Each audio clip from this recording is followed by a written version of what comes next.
Hi, I'm going to start this boot series today. I have a real tough time with boots. I don't know why. It's the easiest thing there is. It's the easiest shoe I've ever made, but yet I've had the hardest time with it. And basically all it is two pieces. This is it. This is your whole boot pattern. How I started was I used this Berta pattern, 7903, and I used this little set of red boots. And basically what that was three pieces, number 29, 30. This is the body of the boot. This is the toe piece, and then the base. This is if you're going to not use a cardboard base for the shoe. I didn't use 31.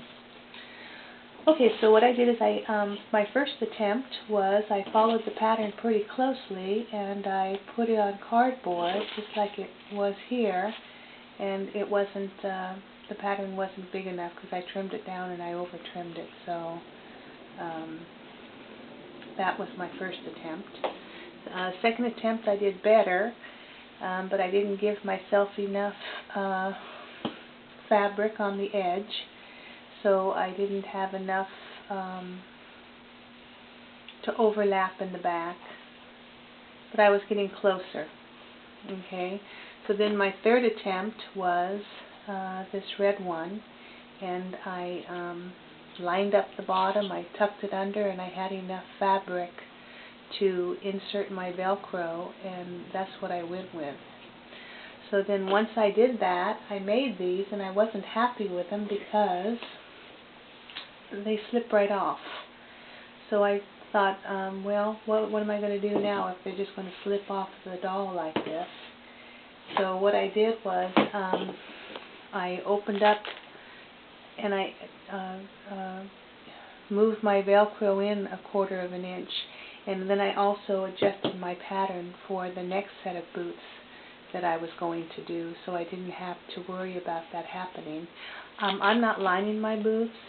You can line them if you want, but I'm not because the pattern doesn't call for it.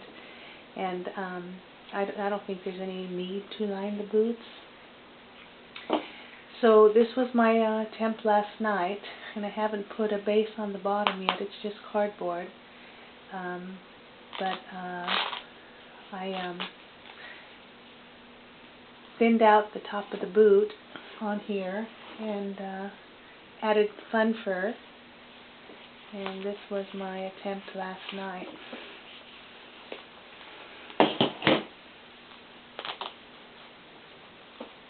And I'm happy with this boot. This one is just about, I think this is the boot that I'm going to go with. And I've got my pattern all adjusted out so that, let me put another shoe on so she can stand up.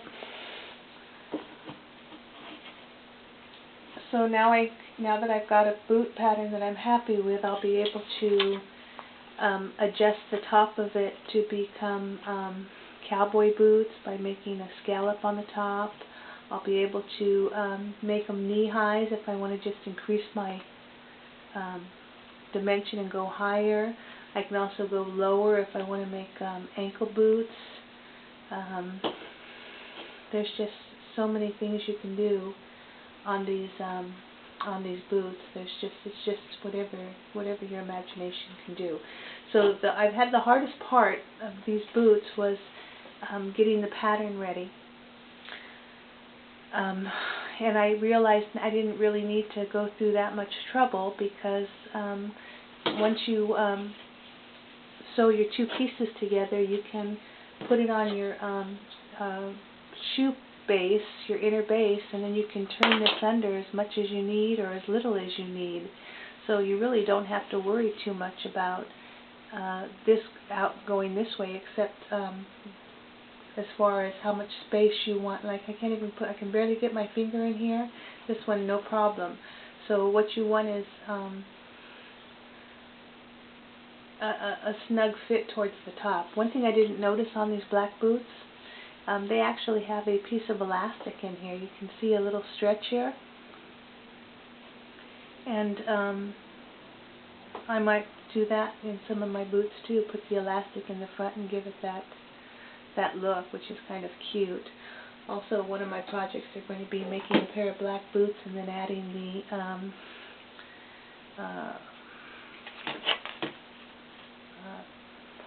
leopard fur on the top.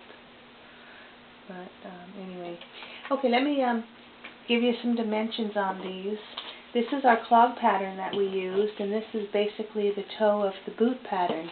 It's shaped a little bit differently, but not too much, because you're going to use the same smiley face, only instead of going up, you're going to make like a bow tie and cut off that part, because this is your sewing edge. Your long edge is what's going to be tucked under, and your sewing edge is the smaller one. And basically what you're going to do is you're going to take that sewing edge, you're going to put these two pieces together, because this is your sewing edge. This is not the big smiley face, but the smaller edge.